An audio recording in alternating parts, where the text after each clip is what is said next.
Yeah, hi everybody. Welcome. Welcome to our Leading for Literacy session on virtual supports for implementing evidence-based practices through distributed leadership. My name is Lena Santoro. I'm the co-principal investigator of the Lead for Literacy Center, and I'll be facilitating our session today. As we're thinking about distributed leadership in our session, we are welcoming all of you. We're thinking about our educational leaders, whether you are a principal, reading coach, literacy specialist, special education teacher or coordinator, curriculum developer, or lead teacher. We want to welcome you to our session.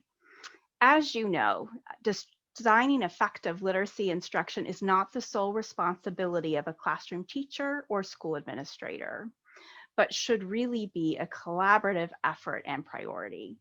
We are so happy you are here. The Lead for Literacy Center is a collaboration between the University of Oregon Center on Teaching and Learning and the American Institutes for Research. We are also partnering among literacy experts, educational leaders, university researchers, technical assistance centers, and teachers. Included in our partnership and sharing panel presentations in our session today are the National Association of Elementary School Principals and WETA, our public television station here in Washington, D.C. area.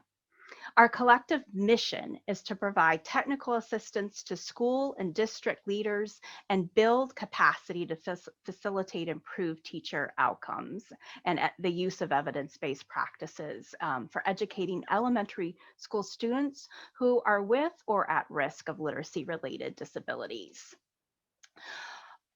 Supporting our mission is the U.S. Department of Education Office of Special Education Programs, who funds our center. Through the partnership with OSEP, we're able to disseminate evidence-based literacy resources, including the virtual supports that you'll hear our panelists discuss today. Before introducing you to our panelists, I want you to listen to Dr. Kimberly Miles. Dr. Kimberly Miles is an exemplar of a teacher, a principal. She's the principal of East Gresham Elementary School in Gresham, Oregon. She masterfully leads school improvement efforts that focus on the use of evidence-based practices centered within the science of reading. In this video clip, she speaks about the primary challenge we all face as leaders. How can we build sustainability for change? As you listen to the video, think about what's required to navigate change and continuously support systems level improvement. So how does what we do matter?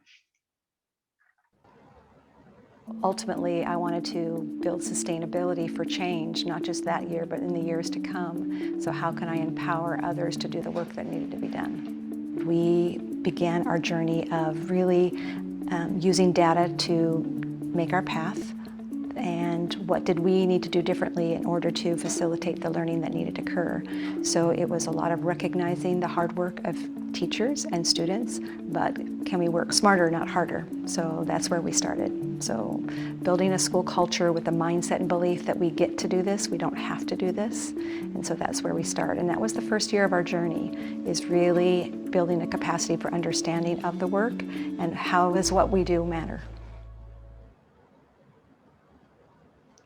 So as Dr. Miles notes, there's an ongoing process here. There's a journey to support sustainable change. Most journeys require some sort of roadmap. The roadmap we'll be using to support change is the continuous improvement process shown here. Continuous improvement involves using data to establish priorities and goals that can be actively implemented and then evaluating that change. So as a result of engaging in this process of evaluating, prioritizing, action planning, and of course implementing, schools and districts can create more effective school-wide reading models, and that leads to improved outcomes for our students. So as you know, following this roadmap of continuous improvement is hard work. There are roadblocks and detours along the way. It is our hope, however, that school leaders can use the virtual supports that our panelists will discuss for continuously improving school-wide reading efforts. And like Dr. Miles says, work harder or smarter, not just harder. and make what we do matter. So it is my pleasure to introduce our panelists today. First, Carol Disson, representing the Lead for Literacy Center. She has worked on literacy math and technology grants and technical assistance projects for the Center on Teaching and Learning at the University of Oregon for the past 15 years. Jess Searles, also representing the Lead for Literacy Center, has over 15 years of experience in delivering classroom instruction, collaborating with educators and leadership to support program implementation, and designing professional development on literacy and educational practices. Also, we have Dr. Gracie Branch. She serves as the Associate Executive Director for Professional Learning at the National Association of Elementary School Principals, NAESP. In her current position, Dr. Branch works with principals to promote leadership development and mentor public school administrators. And last but certainly not least is Christian Lindstrom.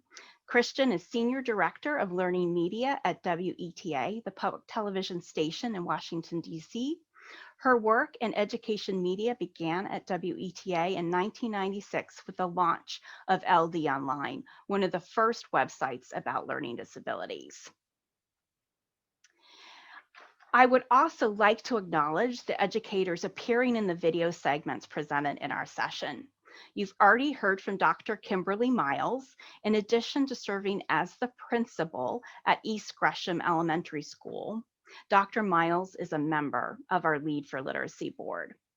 You'll get to hear from Dr. Miles again, as well as Dr. Jill Penamonte, as she discusses evidence-based instructional look-fors within the context of her Teacher Read project.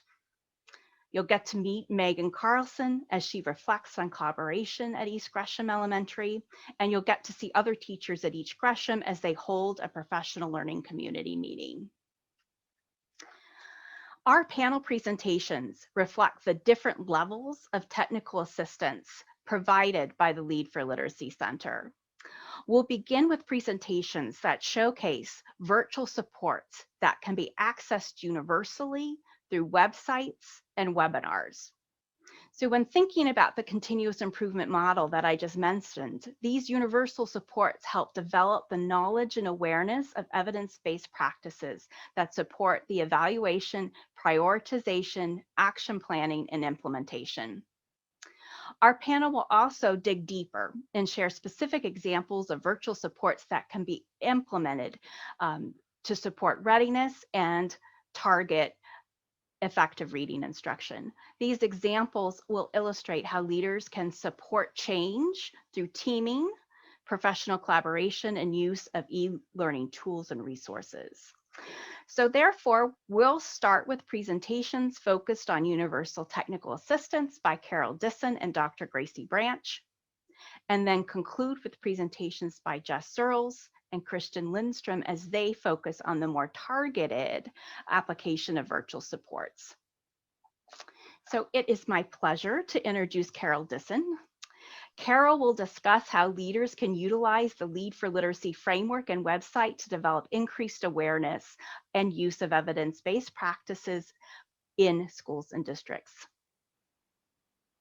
Hi, everyone. Welcome. So let's go ahead and get started with this question. And this is what we thought about when we were starting the Lead for Literacy site. So how can leaders support implementation of an effective school-wide multi-tiered system of support in reading? So let's look at what we can do. First, and this isn't new to most everybody, but what we wanted to look at is what are these, what is MTSSR? So it's a comprehensive system of reading instruction where the needs of all of the students are carefully and systematically addressed. So first, for those students who are on track for reading success, that means that they're reading at grade level. And one of the things I love about this visual that we have on here is we talk about the level of prevention. So when we look at that first track, that's the first level of prevention. Secondarily, you have students who are not on track.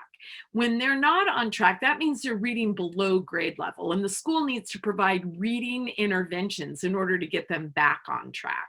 Once they're on track, what systems do you have in place to keep them on track? So those are the key objectives of MTSSR. So the school's going to provide training, professional development, coaching, teaming, resources, collaboration with families, all making sure that we have those objectives forefront in our mind as we're working with schools. So the fact that MTSSR is a comprehensive system of reading instruction means that we have to make sure as leaders that all of the educators in the building are working toward that same objective. So keeping that consistency. It also means that tier 1 instruction is consistent from classroom to classroom, from grade to grade. We also want to make sure that the planning and the delivery of tier 2 instruction is linked to that core instruction, and it's similar across classrooms and grades. That process of planning and delivering intense tier 3 intervention is consistent across the school. How student reading skills are assessed and monitored and consistently used throughout the school. It's also important to note that students with disabilities receive services across all tiers of instruction within the school system. And again, thinking about these tiers as being preventive levels of intervention. The database decision-making is going to be that glue that connects all of those systems together. So you heard me say a lot through that, the word consistent. So that consistency is what's going to create enormous opportunities for schools to put these pieces of the system in place. And again, using that training, professional development, educator, parent support, and ongoing coaching. Whether you have a coach in your building or not, you're utilizing your members within your building to support teachers, specialists, and then also that the administrator, everyone has a laser focus on those key objectives. So I want to show you on this next one, this analogy that we think about. And a lot of us during the pandemic have been doing a lot of baking.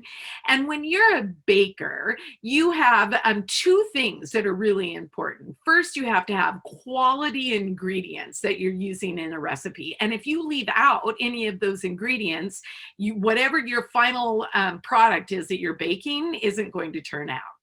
You also need to follow the steps correctly, or your final product isn't going to turn out. When I'm following a recipe, I know that it's been tested. So I know that if I follow the recipe and use the exact amount of ingredients, and if I do everything in the order that I'm supposed to, I'm going to end up with a high quality product.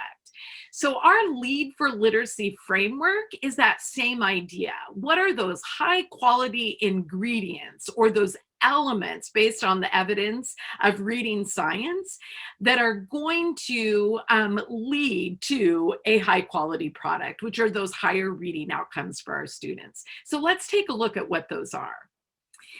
In the framework elements for the Lead for Literacy, we have standards and priorities. And these standards and priorities, where are we going? What are those goals? And what is it that looks like? We also need to make sure that administrators are organized, that they're communicating, that you have this level of collaboration, and you have this continuous improvement cycle as part of that organization within your building. We also have assessments. How are you utilizing assessments and data use across that building? And going back to that word consistency, so that there's a consistent and very clearly articulated data use plan throughout your building. The fourth one is instruction and intervention. And Jess is going to be talking about this one in a little bit more detail in our session today as well. But that high quality prevention of reading for students that are on track and students that aren't on track, those students that are at risk. So what is it that that looks like? And then finally, how do we tie that all together by supporting teachers with professional development, with coaching, with training, and ongoing collaborative learning? Yeah, Carol, as you're talking about these elements, it's making me wonder how a principal or school leader could employ these in their implementation. So how does that work? How do they actually use these elements? Oh, I'm really glad that you said that too, because what we've identified is these important ingredients, again, going back to that analogy, these important ingredients. So we have put together a Lead for Literacy website. And what we want to do in this website is we want to give leaders that background information on what are those important ingredients and how you can use those within your team to guide that development of those elements of MTSSR. So I'm really excited to share with you over the next few slides what the Lead for Literacy website is going to help you do. So the website is going to provide a lot of resources. So I'm going to go back to those elements that we talked about, that framework that we talked about. So this framework is going to guide this work, because what we've done is I identified these important elements that you need to have in place for a successful MTSSR implementation. So each of these elements has their own page within the framework. So the example that you see on the slide right now, this is the page for the instruction and intervention element. And as you can see on here, there are specific topics as well. So there's time, there's quality, instructional adjustments, tier 1, tier 2, tier 3. So each of those topic buttons, if you were to click on that area, you can go deeper into that part of the element that you're in. So each of the elements that I shared with you from the framework all have a page like this with those topic buttons. So we can go deeper. So if you look at this next slide, I clicked on the instructional quality button. And on that one, you can see that there's a quick definition. What do we mean by instructional quality? What are the indicators of success for this specific topic? What are the specific resources that we have vetted, which I'll talk about in a minute, to put on the website? So there's a lot of information, because you can imagine we take each of those framework areas. For each of those frameworks, we've identified those key components or those key topics. And then for each of those topics, we've tried to give you numerous resources to really outline how you can build those elements of an effective MTSSR system. So on the next slide, on the next few slides, we're going to go through these really quickly, but I wanted just to show you some of the things that you're going to be able to find as you start investigating our website. So there are briefs, there's infographics. You can look right on the website at them. You can download them. You can go and do a search for these, which we'll talk about in just a minute as well. On the next slide, you'll see that we have something right on here that you can utilize right now after this session. And this slide is, you can download it as a PDF, and it's an infographic that's an overview of each of those framework elements that we talked about. So if you're going to put these ingredients in place to build your MTSSR system, this is one of the first things that you can go and find, and you can print this off, share it with your staff, say, this is our vision of where we want to go as we're building our MTSSR systems. And then on the next slide, you can see an additional thing that they have is a video. So if you wanted to roll this out with your staff, you can go right to our website, you can go to this video, you can print off that PDF of the overview, and then you can play this video, and it will be a great way to introduce what these elements are and what this looks like. So finally, what I wanted to share with you is our resource repository. And we're really excited about this because it's something that you'll be able to use in a lot of different ways as you're trying to strengthen these elements within your building. So let me show you how this works. So if you go to the resource repository, you can see that there are different ways that you can search. So you can search by framework element. You can click resource type that you're looking for. There's a topic, which by the way, that's new. You can see that we have one for distance learning. So information on distance learning. And then also you can put some things in the search box as well. Yeah, so Carol, I love this for leaders. Could you walk us through an example of how a leader might use this repository? Yeah. So I had one leader, and what they were trying to do is really start with, they had identified that they needed to strengthen their tier 1 systems. So they were trying to look for evidence-based instructional strategies. So they went in and they clicked on in the instruction and intervention element, they clicked on using evidence-based strategies on what that looked for. And then they went on and they wanted to see, were there videos, were there training modules? And so they looked at some different types of resources that they could use. And they found a lot of things that they could utilize as they were working with their staff during staff meetings, during collaboration as well. All right, so I hope everybody gets a chance to go on and investigate the resource repository. Check back often. There's going to be new products that are coming really frequently on there. You have shown us so many amazing resources here, and it just makes me think of how important curation is. So when leaders are looking for resources, there's some good things out there, not as good. So I just wanted to hear what you were thinking about that importance of having a centralized place for leaders to look for evidence-based resources. Yeah, that's a really good question. It was really important to us when we were setting this up, and going back to that baking analogy, making sure that we're providing resources that are high quality and are based on the science of reading, and what are those evidence-based practices. And so they've been vetted. We have a really strong team that works on that vetting process so that you can be assured if you come to the website, you are getting highly vetted ingredients that you can use as you're building your MTSSR system. Yeah, wonderful, Carol. Thank you so much. So now I'd like to introduce the wonderful Dr. Gracie Branch. Gracie will discuss a webinar series that is designed to support school leaders in their work to continuously improve their role in supporting the implementation of evidence-based reading instruction. Gracie. Thank you, Lena. I would like to start by telling a little bit about our partnership. We are going into our second year of partnership with the Lead for Literacy Center at the University of Oregon.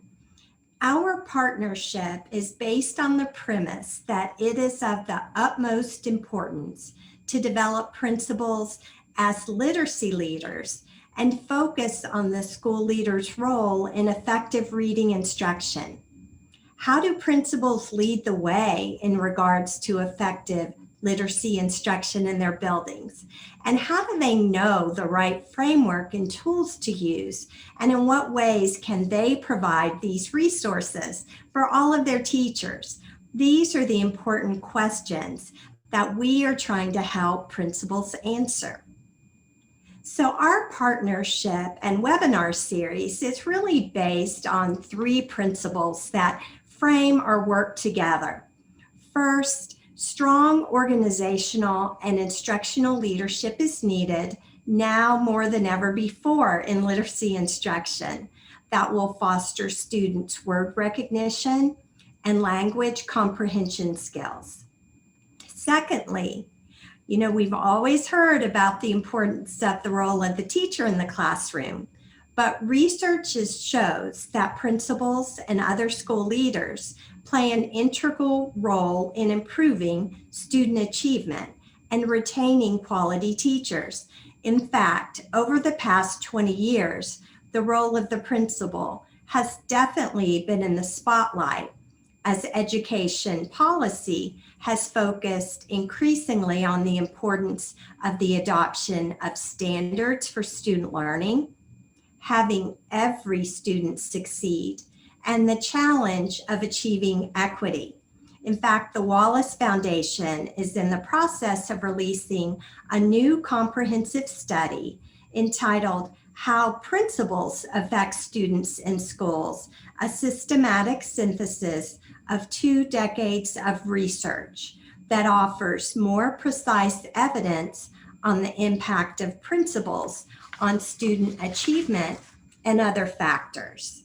And lastly, effective school leaders use a continuous improvement process to evaluate, build, implement, and sustain evidence-based literacy practice. So now I want to talk a little bit about our webinar series events. You can see by this slide that we have a very robust webinar series that we are providing for school leaders through our partnership with the Lead for Literacy Center.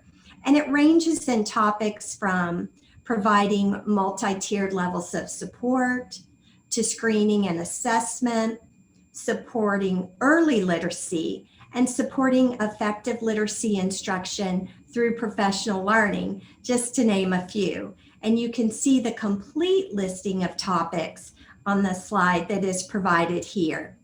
It's always said that a picture can be a lot more important than words.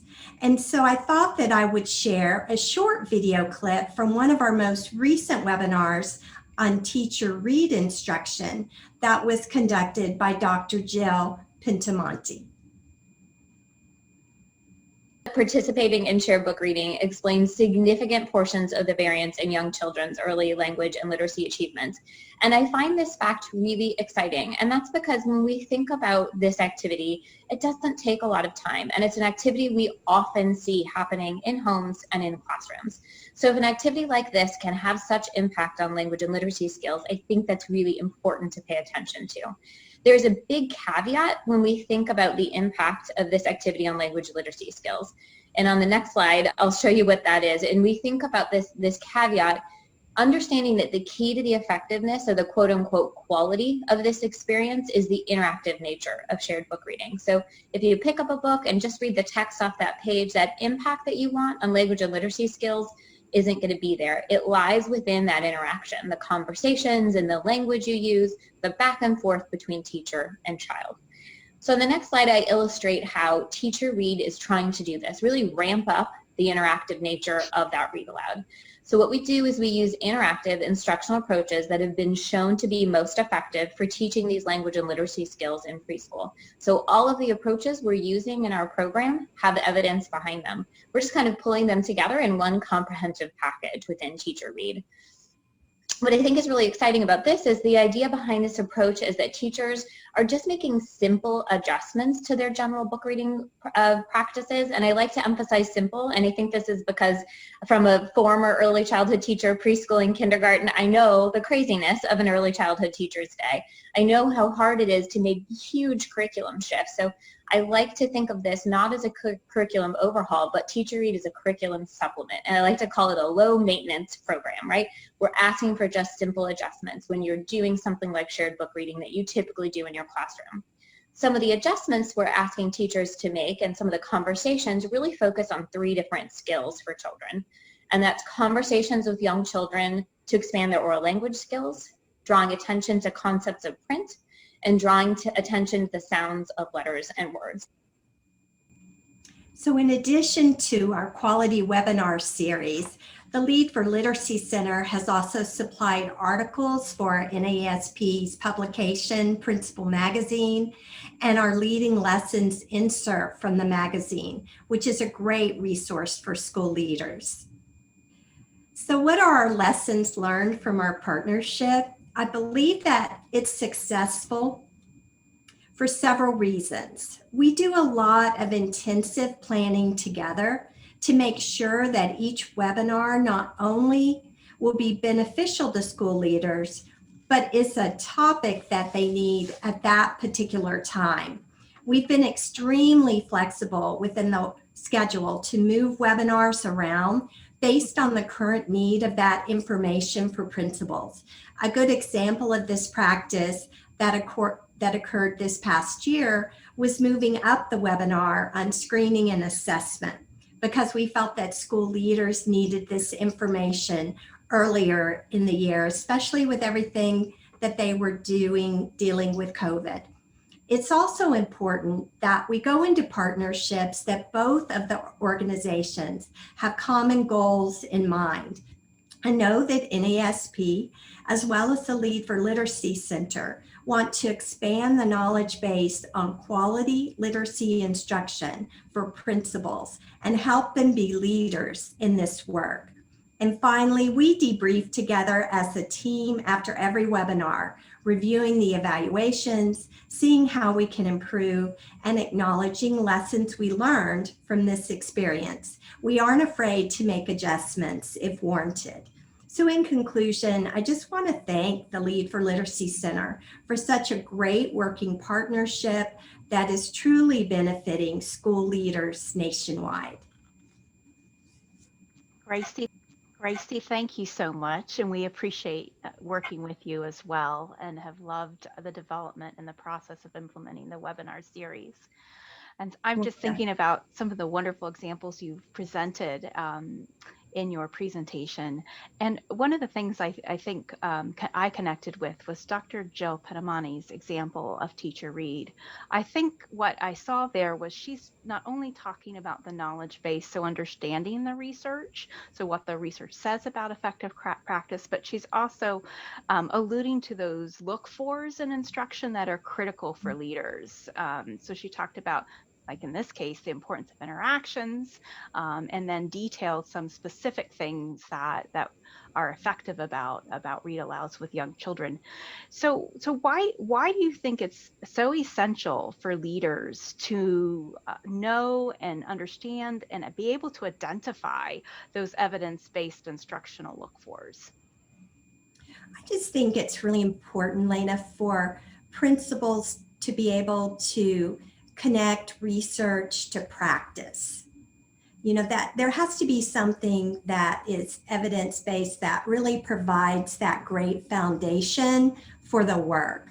And that's why I thought that was a really strong exemplar, very helpful to principals, as you know, I've seen in all of the webinars that we've really provided great research-based, evidence-based, concrete examples for principals to be able to then go forth and lead that literacy work in their schools.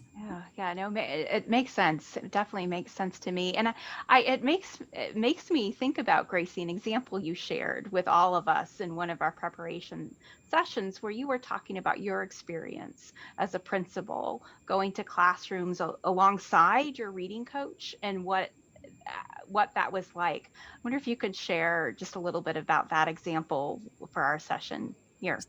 Certainly, you know, principals are always doing their staff evaluations. Good principals do walkthroughs. But when I did that walkthrough with my instructional reading coach, I thought that I knew a lot about literacy and had been through a lot of trainings, but it was so eye-opening for me. I felt that I really became in tune to what I really needed to be looking at and paying attention to as far as teachers' instruction and what good classrooms look like that are really promoting quality literacy instruction. So that would be one of my top tips for any principals, to make sure that they are doing those walkthroughs, but have done that with an instructional coach. Yeah, thank you so much. Thank you, Gracie. You're welcome. So Jess, I want to shift now from the more universal supports that Carol was talking about related to the website. And then move into a little bit more about how we can leverage active team participation and the resources available for professional development. So I will turn it over to you. Yeah, thanks so much, Lena, and Carol and Gracie. Thank you both for sharing the work that Lead for Literacy and NAESP are doing to really support leaders in implementing those evidence-based practices at that universal level. So now we're going to explore just a few examples of virtual supports in a little bit more of a targeted way. We'll look at how leaders can support change through teaming and professional development, e-learning tools, and then also some of those L4L resources, looking a little bit more at those that Carol was referring to earlier. So in the video with Dr. Miles, she did emphasize the importance of recognizing the hard work that teachers and students are doing and the need to establish that process that would build sustainability through working smarter, not just harder, but really working smarter in the work that we're doing as well. It's true in the virtual realm of education that we now find ourselves existing. Leaders are working hard and students are working hard. Their families are working hard, our teachers are working hard, everyone's doing a lot of hard work. They're all doing the best with the energy and the time that they have. And knowing this, it's important for us to find ways to work smarter, not just harder. And this quote really begins to dig into how we can do some of that smarter work. And it's really through collaboration and working with others in our buildings and in our districts. So take a few minutes to read through this quote. Think about the ideas that really stand out to you as you read.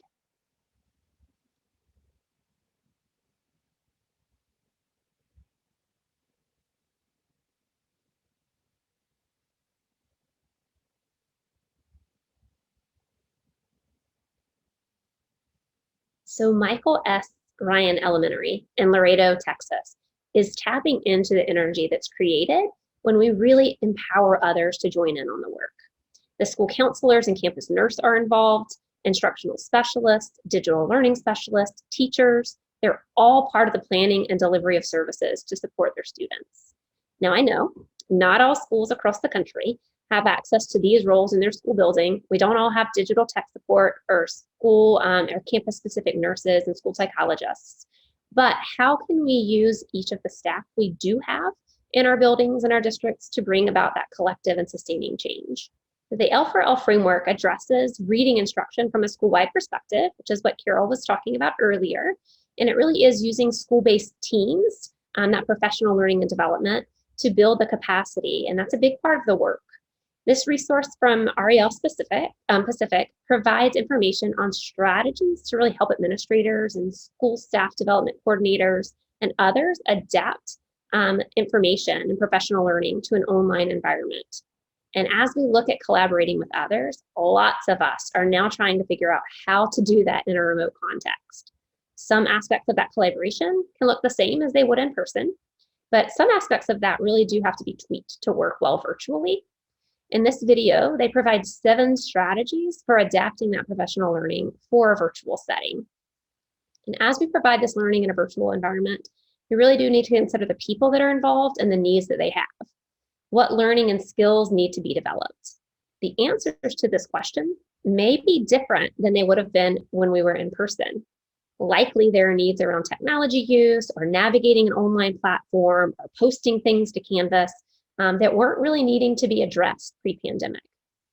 So in this next slide, we'll really zoom in on strategy 4 just a bit more and really look at that active participation. And we know that that is a really crucial part of any learning that we're doing.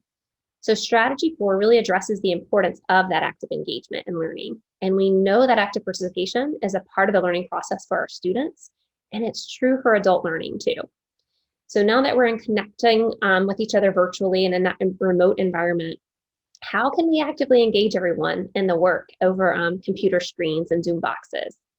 So one way is we can encourage teacher leaders and apply a team-based approach to the continuous improvement process Carol mentioned earlier, with that planning and sustaining and evaluating and really implementing those instructional targets and really looking at that framework closely to implement that framework well and those elements well, those ingredients to our system. And then we can and should ask participants for really honest feedback about what their needs are and the professional learning opportunities we're providing, what's working, what should we be doing differently. Then not only do we ask that feedback, but it's important we use that feedback to address the needs and really improve our support. So even in a virtual setting, teams can work together and we can model good teaching strategies in a remote setting. They can collaborate, prioritize, and monitor and intentionally coordinate resources across grades and across the school building, looking at our people and our materials and our time and how to really intentionally allocate those well. So on the next slide, this dives a little bit deeper and really looking at an example of a collaborative learning team. We know that adult learners are often motivated by relationships with their peers and with others. And knowing this, we can provide a collaborative space for educators to create that collective responsibility around that shared common goal, which is improving reading outcomes for all students in our MTSSR setup.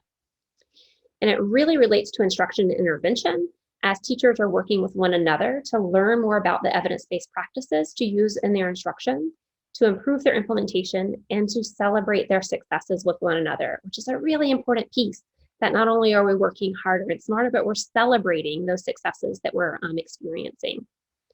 One way to do that is through this collaborative learning team. These teams are composed of classroom teachers and interventionists, school or district coaches, and members of leadership. They meet regularly throughout the school year and they analyze data and they make instructional adjustments together and collaboratively. They practice teaching routines and strategies and develop and implement the plans that they've made as part of their MTSSR to improve student outcomes in reading. So next, we're going to really hear how teachers at East Gresham, which is Dr. Kimberly Miles' staff, how they use that professional learning and those teams to improve teaching practices and those outcomes for students. In this video that we're going to watch, you're going to meet Megan Carlson, who is a kindergarten teacher at East Gresham Elementary. Earlier in this session, Carol discussed the importance of consistency in MTSSR, and there is definitely an emphasis on consistency at East Gresham. And you'll hear that pretty loud and clear in the video as Megan talks and shares with us. That emphasis creates an enormous opportunity for the school to put in place a system of training and professional development, support for students and families, ongoing coaching for teachers and specialists and administrators, and Megan will definitely address those as she shares with us. We do a lot of collaborative work at our school. We use the swivel camera and we will videotape ourselves and share it out and kind of critique to make sure that we're all kind of aligned and doing the same kind of instruction. And we also do learning walks here. So a lot of our staff, we will go in and watch each other teach and gain a lot of ideas. We always learn the best from each other. And we actually calibrate how we teach too, so that all of our signals are the same. So whether you're walking into a kindergarten classroom or a first grade or a second grade classroom, all of our signals are the same. So it's different words, different letters, but it's the same technique. So at East Gresham, as Megan mentioned in her video, teachers do watch videos of one another, and that's via the swivel that Megan was mentioning in her video. They gain ideas from one another, they align their teaching practices to create consistency from class to class and from grade to grade across tiers of instruction. And they really do that collaboration in teams. It's a team effort with that shared vision to improve our teaching practices, to really improve and create readers in our building at those student performance levels. So let's look at a few other ways collaboration is taking place in a virtual environment. In the Keystone Central School District in Pennsylvania, teachers are participating in pop-up PD and s'more sessions as part of their virtual learning. Keystone Central received virtual training on enhanced core reading instruction earlier in the summer. While we were still in the pandemic, they had their virtual training provided for them. And as a way of providing ongoing support for that initiative, Keystone Central sends out these weekly s'mores ECRI extras. And s'more is a central location to share information related to instructional practices. So again, really strengthening that instruction intensification for students. To support implementation of the summer learning, the district aligns the ECRI extras to the routines and practices teachers are using across tiers of instruction. The district also offers 2 30-minute professional learning sessions each week, and teachers can choose which session they want to attend that best fits their schedule. To guide the planning, the PD team in Keystone Central asks teachers to request potential topics for each session to really get teacher feedback. And then the district coaches create a document of session times, topics, and Zoom links and shares that with staff at Keystone. Each pop-up PD session offers a quick tip, time for questions and answers, space to share ideas and talk through challenges, and to celebrate successes. Another use of a s'more for collaborative learning in a virtual environment is this work from Ohio Department of Education. They are currently engaged in one of Lead for Literacy's virtual institutes, which is part of our targeted TA outreach for the Lead for Literacy Institute. And L4L pairs with the state Department of Education or an SEA to provide target assistance around the L4L framework and the continuous improvement process. And Ohio is kind of in the throes of that work right now. Between sessions, in this case, for Ohio, we're offering about a session every 6 weeks. And Ohio literacy leads provide virtual events between those sessions to help connect the work L4L is doing with current literacy initiatives in Ohio. So another way to support that work at a state level. Yeah, I love this, Jess. These are fabulous ideas. And I think what it's showing here is how leaders can fill in the gaps. So we're talking about supports presented by Carol, right, on use of the website. We're hearing from you and Gracie about, well, Gracie's webinar series. And then now here, how to basically fill in the gaps related to providing virtual supports that are aligned with evidence-based practices. So my question is, then how does this support the continuity of learning and the continuous improvement process? Yeah, great question, Lena. Really having teams engage in the professional learning, that collective and collaborative effort is really essential for shared leadership and effective communication. So when teams are engaged in the work, whether it's through a s'more or a pop-up PD or a webinar, there is that shared responsibility to improve student achievement as part of your school-wide system. And in 2015, a study was done out of the University of Oregon by a team, Strickland, Cohen, and McIntosh and Homer, really related to sustaining effective practices in the face of principal turnover. And they found in their study that although principal support is key, and it is, when factoring in other aspects of implementation, having that effective school-based team that uses data for decision-making was even more critical to sustainability. So really going back to that importance of this continued learning and collective shared responsibility within that professional learning structure to build sustainability. So building and utilizing teams is critical to get to that continuous improvement and building sustainability, whether it's professional learning that's done remotely or in person, regardless of the method of that professional development delivery, school teams are central to the work in order to really create that lasting change. So earlier, Carol mentioned accessing videos and resources via the L4L website. We do have additional videos coming soon, so keep an eye out for those. Our Explore the Elements video series will really dive into content related to each of the framework elements, and each video will include a viewing guide that can be downloaded for note-taking and planning. The videos from this series can be integrated into your professional development trainings and workshops, professional learning community meetings to really support implementation at your school. So then I'll look at this quote and kind of leave you with this, thinking about that remote learning in context of COVID-19. Online education represents a fundamental change in the relationship that students, teachers, parents, and the community have with their educational institutions and with one another, and ultimately involves a deep investment of professional learning to develop excellent online instructors.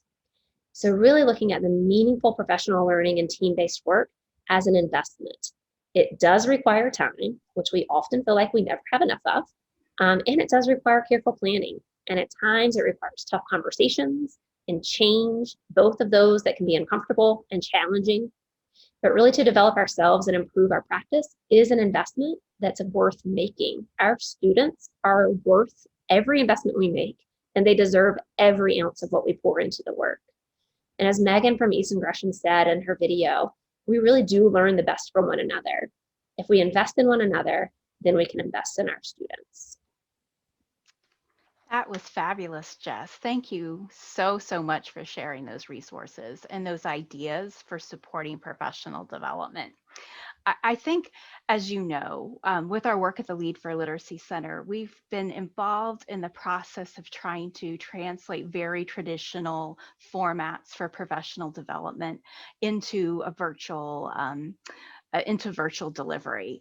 And you've been so instrumental in that work. So I'm wondering if you have any advice or lessons learned as you've thought about how to take traditional professional development content into a virtual space. And I'm thinking those lessons learned would be really valuable to leaders who are also trying to do the same thing. So yeah, I'm just curious about what you might think about responding with that.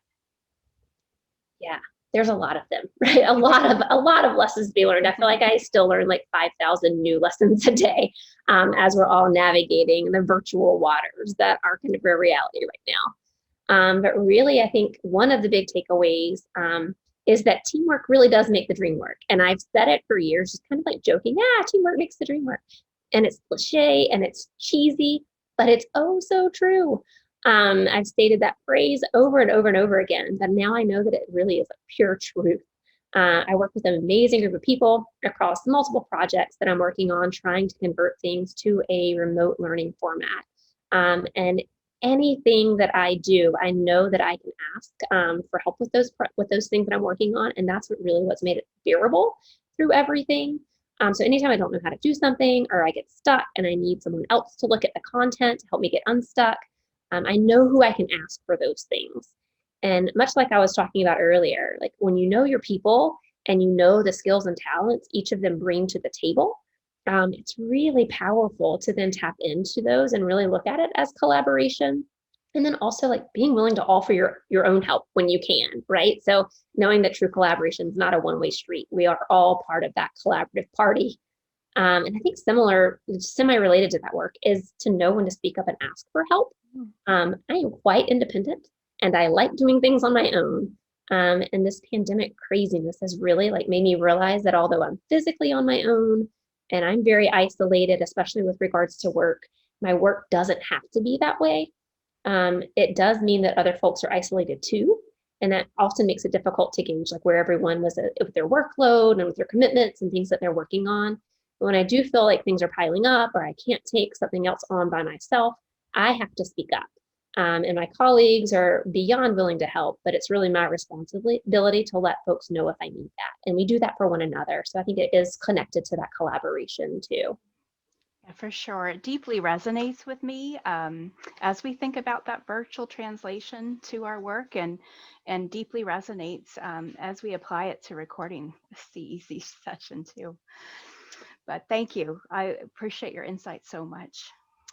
So now finally, Christian, who will share how to launch young readers with Reading Rockets by showcasing the best of what media has to offer and virtual supports that can do wonderful things in supporting early reading development. Hi, everyone. I am just so excited to be a part of the collaborative party that you're having here. Thank you for including us. I'm Christian. I'm with WETA, which is Washington, D.C.'s flagship public television station. WETA is home to PBS shows like the PBS NewsHour, Finding Your Roots, and the Ken Burns documentaries. And we're also home to Reading Rockets, which is a national online multimedia service that looks at how young children learn to read, why so many kids struggle, and most important, what we can do about it. We've been around since 1999, starting off with support from OSEP. Each month, we now reach over 1 million educators, administrators, librarians, family members, and more, anyone who cares about helping children learn to read. Our goal from the beginning has been to use the power of the media to deliver information about research-based reading instruction in an appealing and accessible way. We want to reach the veteran kindergarten teacher who for the first time is teaching phonemic awareness to English language learners. We want to help the brand new teacher who had no idea how hard teaching reading would be. And we want to support the principal of both of those educators. Reading Rockets does this by providing resources at many different levels and in many different formats, all free and available to be used for professional development. As a matter of fact, we hope you'll embed our interviews with experts in your presentations so that teachers can hear from the people who've done the research. And we hope you'll share what we've learned from teachers, like our wonderful blogger, Margaret Goldberg. She's a former teacher and now a reading specialist in Oakland, California. Margaret's providing a bridge for teachers looking to change their practice as she did a few years ago. And what we think might be most compelling for teachers is showing great teachers at work. We get these emails. It's always so exciting when they come in, people who've been really moved to change what they're doing based on these videos. And I love this one. Seems to be someone who's just getting started. She says, I've shared your videos with everyone I know, but recently you finally started to have conversation about new Tier 1 phonics and phonemic curriculum. Yay. I have given your videos to one of my principals and she's eating them up. So we just love hearing that, and it just makes it feel all worthwhile to know that this video is able to change what people do in schools and help more children. Thanks to welcoming schools and families all over the country, we've been videotaping inside schools from the beginning of Reading Rockets, and that's why we're connected to Lead for Literacy and the good folks at the University of Oregon. We're capturing stories from schools that have turned their instruction around, and we're showing how they did it, from good instruction to good professional learning communities. Here's a taste from a PLC meeting at East Gresham Elementary School in Gresham, Oregon. One thing I heard was progress monitoring, so that's really terrific that we're continuing to monitor their progress. My question to you was, what couple of students are you really prioritizing? And tell me more a little bit about those students, and what do they need more of? I've got a group of about 6 kids that are all right around strategic scores, and I know they're so close, and so I just want to work with them a little bit more on their oral reading fluency and just more fluency practice. Okay. So I've been pulling them for a few days a week. I know a lot of them are focus groups, with both of them working on doing like fluency passages, cold reads and hot reads, so they get a chance to practice it and rehearse it, and that's been really exciting to see their growth. They get to see their own growth too. They graph it themselves. Great. It's been really fun for them to see their growth. They get so excited about their hot They reads. do, yeah. So in our work, we use video in many different ways. We might take a clip like that and insert it into a 20-minute professional development module about intensifying instruction. We might make it part of a longer video about how to start PLCs from scratch. It might accompany an interview with a teacher who really wanted to be alone in her classroom and took a year or two to get used to the idea of PLCs. As we look for stories to highlight and consider how we might use them, there are a few through lines. Our goal is to encourage school communities to try hard new things. So we're looking to feature reflective teachers, teachers who learn, teachers who make mistakes, teachers who get frustrated, teachers who try new things, and teachers who are willing to talk about the challenges. And we're looking for real children, not perfect children. We want teachers to see familiar faces, familiar children, so they think, well, maybe I can do that with my kids too. And we're looking to highlight open and forthright leaders like Kimberly Miles, who you saw earlier, leaders who are willing to talk about what didn't work and why, the hardest parts. I think a risk with video is that people we're trying to persuade can say, well, that doesn't look like our school, or they don't know our kids. So we try very hard to film in all different kinds of places. We spent time at fantastic schools across the country. Schools in Sacramento, California, Arlington, Virginia, Washington, D.C., and Dearborn, Michigan. These are schools that are growing and changing and improving and are open to helping others learn. And we have 3 primary goals with this work. First, we want to help administrators and educators see how these very complex things work. We named our site Reading Rockets in part because we know, as Louisa Moat says, teaching reading is rocket science. It's hard. And it helps to see how people do these things, the nitty-gritty of the instruction. And we also like to help with the big picture. We want to show people what is possible. Yes, maybe one teacher can start to teach phonics sequentially, but how do I get every teacher to do it? It might help to hear from a superintendent who made it happen. Finally, we hope to move and inspire, to remind everyone why we got into this work and why we do this work, because every single child deserves a fair and equitable chance to learn to read and a chance at having a good life. School leaders, district leaders, educators, you give children that opportunity. Personally, I am so grateful for what you do, especially during this horrible pandemic. And I feel lucky to be able to share your work with millions of people out there who also have the chance to help children. For the teacher who might be overwhelmed by MTSS and the 3 tiers, for the principal who might think today they have the hardest job in the world, I like to use video to take a step back and remember what this is all about. Here's 30 seconds from East Gresham Elementary again with their wonderful students and kindergarten teacher, Megan Carlson. It's really amazing for them to pick up a picture book and be able to sound out words in a real book, which is really exciting for them. And that's when they realize that they're readers. I agree. What's your thought? I love it. I love watching kids become readers. It's absolutely magical. And they just unlock something. It's like a big puzzle, and they're so proud of themselves.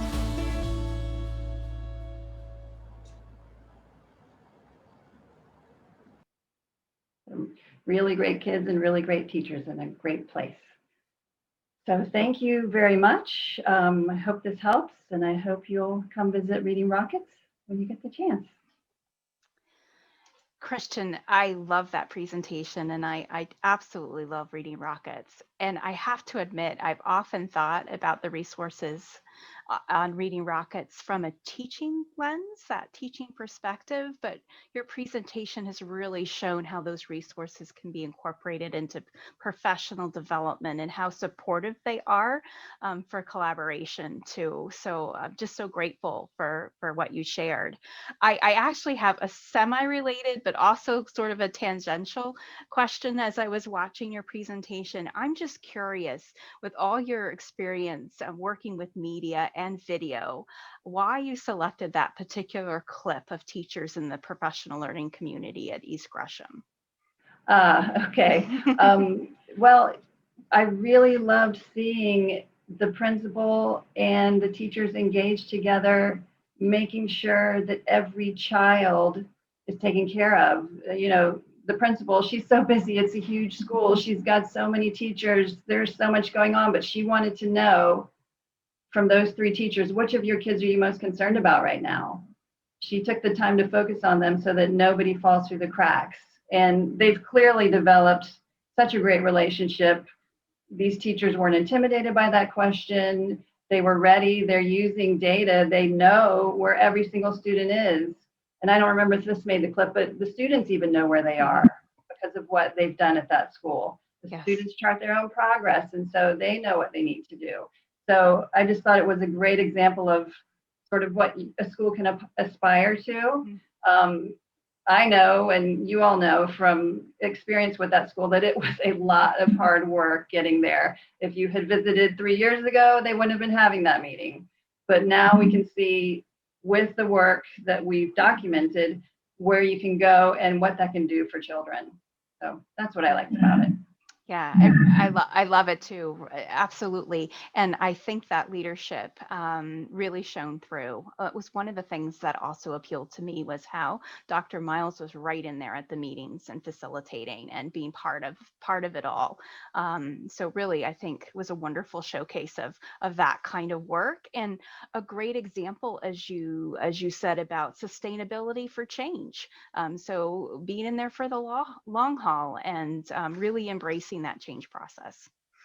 So that's wonderful. Right. Yeah. Thank you, Thanks, Christian. Lena. Yeah, thank you so much.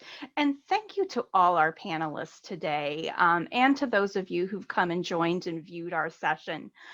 We just have a few final thoughts to wrap up. So just like the continuous improvement process that we've been talking about, let's end where we began, with a roadmap. We want that roadmap to support ongoing school improvement and change. All our panelists shared universal and more targeted virtual tools and resources that can support the ongoing implementation and continuous change of complex school systems, like the use of multi-tiered systems of support. We hope you've seen lots of tools and takeaways in our session, but there's always a pressing question. When you see a session like this, what do you take away and where do you actually begin that work? Where do you begin the hard work of continuous improvement, and what's the important first next step? So which makes me want to return again to Dr. Kimberly Miles. And I want to share a very short and final video clip with you. I want you to think about, where does the sustainability of change start? She answers that in this clip.